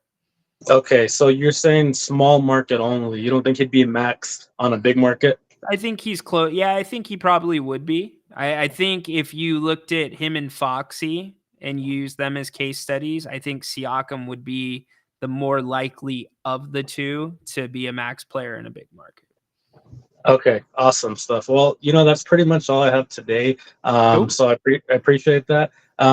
Real quick though, on that Uncle Howdy stuff, I'm a Yeah. little worried. I'm a little worried after seeing it again that because they gave him the lantern and everything, that again, Bo's great in his own way. I like the whole Bo Leaf thing, but Bray was so good on the mic. He was very captivating.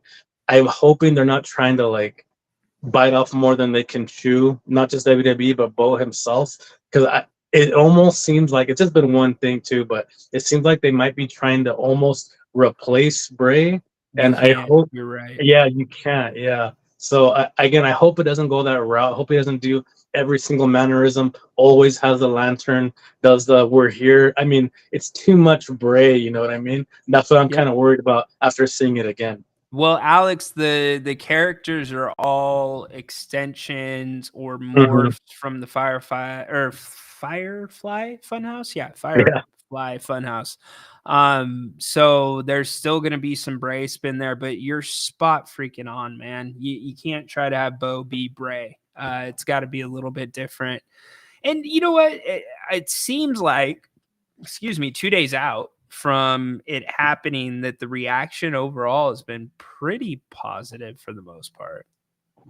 Yeah, no, it's been positive and I enjoyed it. But after talking to you yesterday, I dissected it again, and was thinking like, man, I hope they're not setting Bo up for failure. I hope Bo isn't setting himself up for failure, trying to, like I said, replicate Bray. I like the tribute thing, as you said.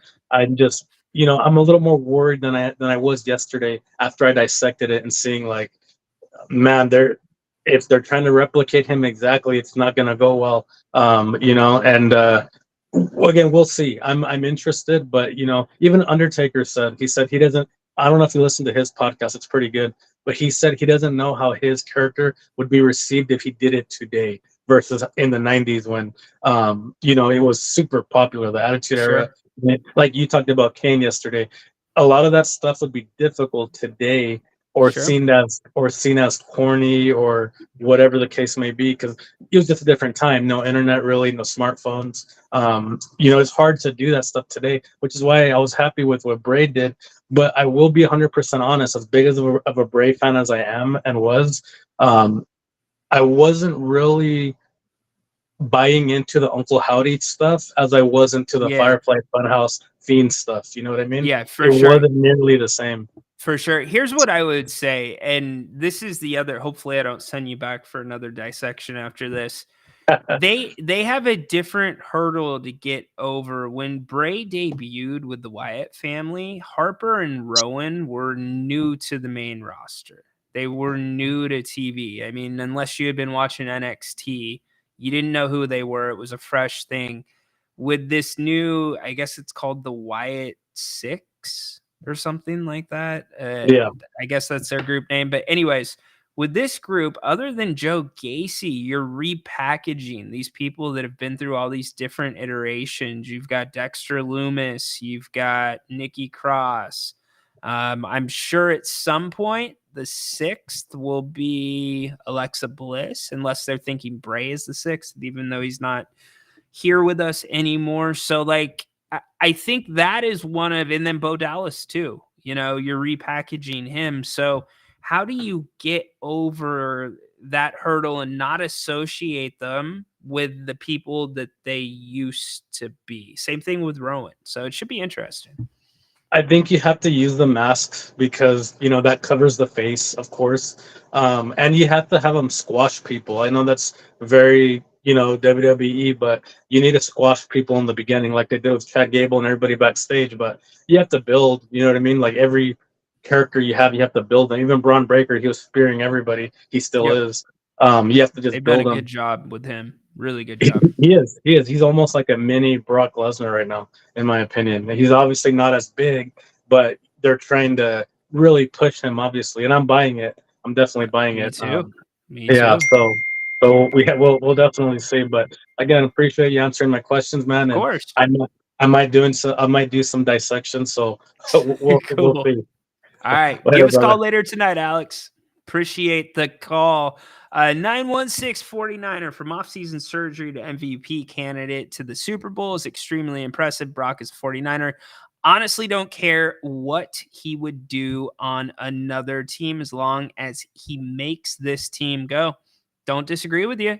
It's that balance, I don't want to make the lazy argument, but that's the argument that you hear all the time. So that's why I'm asking you, the Niners fans. All right, we're going to give TC a call and we're going to wrap up the day with him. Get TC up in the King's Court. He always makes it better and fun.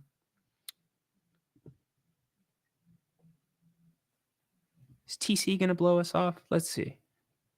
My man TC. Calling. Connecting. There we go. TC in the house.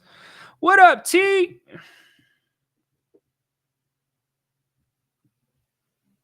T, you there?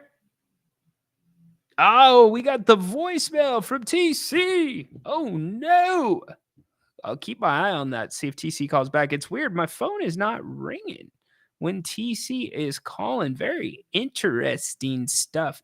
These Google lines are different because I don't give out my phone number, but I know accidentally. I will probably end up doing that at some point on this show. But don't forget, make sure you join us at 8 o'clock tonight. Grant and I, here he is. Here's our guy, TC. TC, welcome in. What's up, bro? I know what's going on. What's You up? got me? I got you, brother, loud and clear. Yes, sir. Hey, man. So check it out, man. So listen, I was just listening, man, on that deal. That's like I want to say that might be a done deal, bro. And I think they're just waiting on to see if Malik's going to accept that, because not only is it $78 million cool, but it's also the extension for Caruso, right? Because he's not only on July 6th. I was looking at something that he's eligible for the 4 years, 78, basically the same contract that Malik got. So I'm thinking that the trade won't be done unless we know that Malik's not coming back, and then we're like, hey, we can just go ahead and extend Caruso because Levine is already under contract, and I'm fine with that, bro. Like that trade package for that. Honestly, if that's the move, and then we can go ahead and pick up Drummond, like a backup center, bro, and then, hey, everybody might think I'm crazy, but if we're giving a baby on, I know we got Kobe. Well, let's get another dog in the building, bro. Let's go ahead and sign Pat Bev. I know everybody doesn't. He comes with the shenanigans. Listen to me, Rhino. Sell me, but TC. we need that. We need that. I love Pat Bev. He's it's lit and sack. I know he turned the contract down before when he went to the Clippers. But hey, man, it was the Clippers. What did you expect? And at that time, we didn't have Mike. He wasn't on the up and coming, bro. Now to get him, I'm just saying like that dog that we need. I got We you. can use him on the bench, bro. Yep. As a third point guard, we're not talking about Pat Bev coming here. We need you to average a double, 20 and 10s. We need you to come in and play for it. No, bro, none of that. Listen to me. We need Pat Bev just to be on the bench, to be like, hey, bro, we're not going for none of that. Teams, y'all ain't bullying us, none of that. So that's a win, bro. If we can pull that trade off, dog, and sign like a Drummond and Pat Bev, to me, that's a win-win situation. What's the percentage on that trade, bro? You think that's going to happen? Seriously. Or I should say a scale from 1 to 10. How do you feel? Well, I don't know. I'm kind of in the middle because you're pulling the trigger. You'd be pulling it draft night, probably, would be my guess. So Okay. that's the first thing. The second thing is the extension on Caruso. That's assuming he wants to sign an extension with the Kings. So that's what's up in the air, TC. That is what makes me uneasy. I think the Caruso thing completely softens the blow. I think that he works here. He would be a quote unquote Mike Brown guy, but having him only for a year doesn't work for me. So how do you gauge that commitment? But you are right about this. Draft day could tell you where the Malik thing kind of stands. That certainly could give you an indirect indication. And I think that's why we're all kind of getting excited about 7 days out. And you've been high on the Drummond thing. Look, I don't like what Pat Bev did at the end of the season this year. I really didn't like it. I'm all for guys doing their thing off the court. I'm all for them doing podcasts, pushing their businesses, but don't do that shit while you're on the clock in the NBA. Don't be wearing your podcast hat in a post-game interview telling women they can't ask questions unless you follow your podcast. That's bullshit, dude. That's the kind of stuff I don't want on the bench. Now, you bring up a good point, though. You know who is important to this team, and I know that you will appreciate this.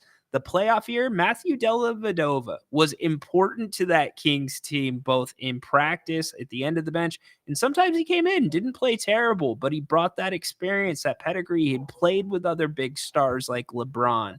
So I think there is a role for somebody like that on this team. I think you have to have some more dogs because TC, the Kings played like dogs at the end of the season. They were diving for balls. They were getting physical. Look at the Warriors playing game. It was beautiful. They made the Warriors feel them right off the tip. And that's not just a play thing. That's a mindset. And I feel like that was one of the big things missing from this team this year.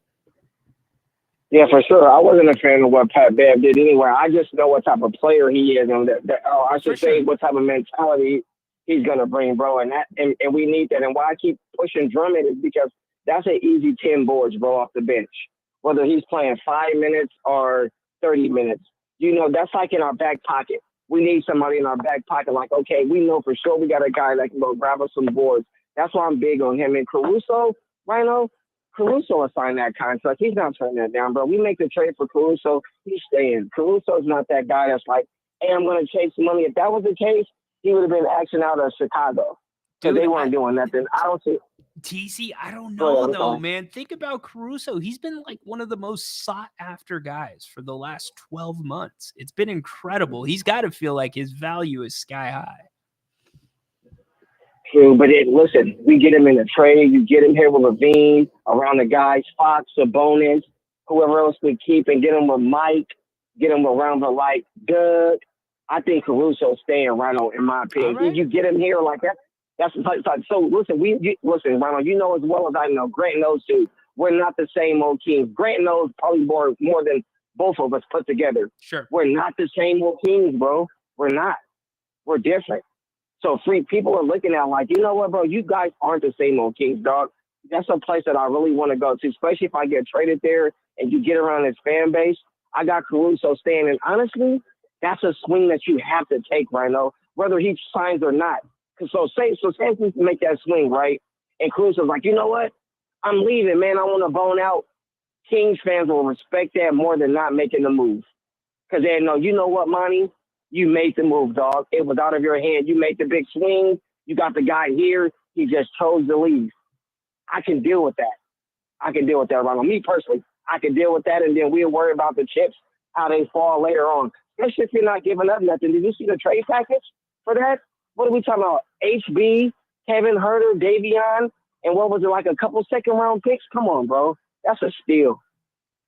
Yeah, it might be a good swing that you certainly have to take, TC, dude. I love the passion. I love the takes. You are all over this stuff, man. You make this show better. Thank you for the call, brother. Thank you, Ramos. All right. Thank you, bro. Peace. Of Have a good one. course. Peace out, brother. That is TC, always bringing it, man. I love it. All right, I said we were going to wrap up with TC, but I got to bring Guerrero into the conversation. What's up, Michael? Hi.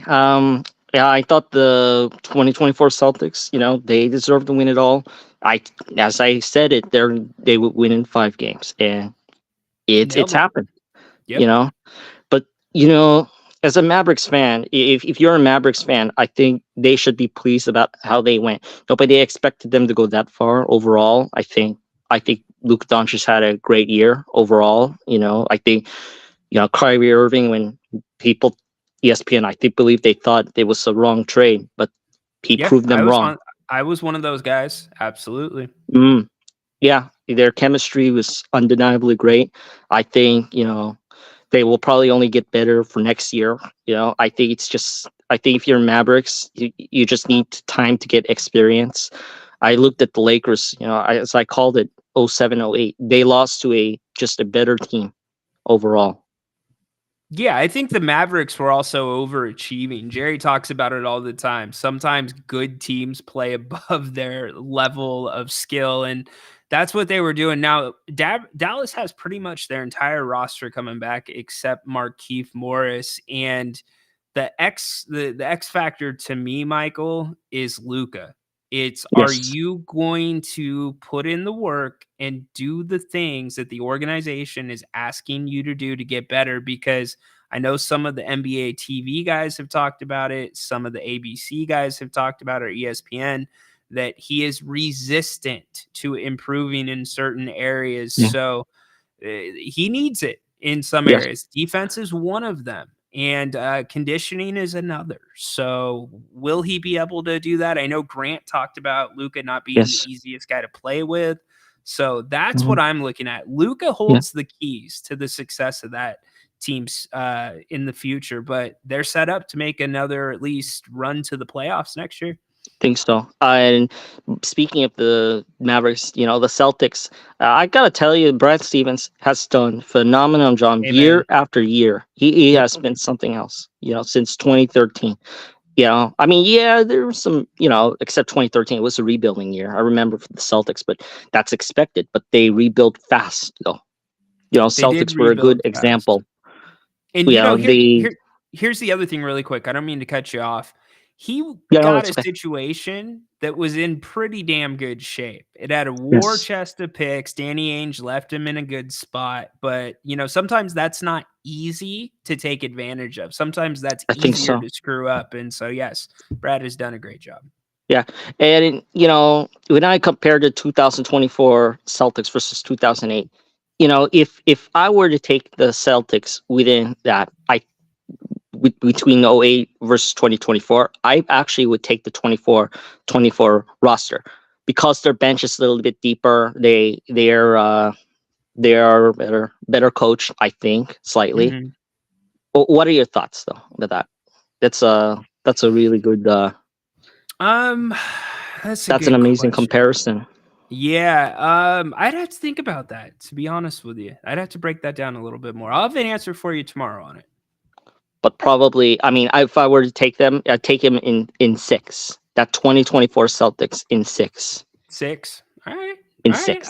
I see you. All right. Mike, thanks for the call, brother. Yep. Appreciate you. Salute. Always making it better, Michael Guerrero. He's been calling since the start. Hey, thank you all today. It's been a fun show. We're just about at the 2-hour mark. No commercials. Makes it like a, what, Haunted Horse? Help me out here. About a 3.5, 4-hour show if we had commercials. So appreciate all of the love. Appreciate all of the comments, participation. My name is Luca. I live on the 2nd floor. You guys think I'm going to get a copyright violation for that? Sure as hope not. Appreciate that. Dennis, all of you are the best. Make sure you come back tonight. We're going to be here at 8 o'clock. Napes and I are reunited, and it feels so good. Looking forward to talking to him about hockey. We'll talk about the NBA, certainly Willie Mays. Amongst other things, football, basketball, whatever you want to talk about. Hell, the last caller on Thursday night talked about soccer. We went there. So we'd love to have you back at 8 o'clock, and we will be having a fun show. You're more than welcome to call in on that one as well. And if you don't already, please make sure that you follow me on the X. That's where you can find all the links to the King's Court on Apple, Spotify. Most mornings you get a King's Court morning shoot around. You get the live shows. The audio from here goes up there after the shows. So if you want to hear your calls back, whatever, it is all there for you. I appreciate all the support. Seeing the subscribers continue to grow is a tribute to all of you. Thank you, thank you, thank you very much. And fun show today. A lot of fun. Love all the calls. This is an exciting time to be a Kings fan.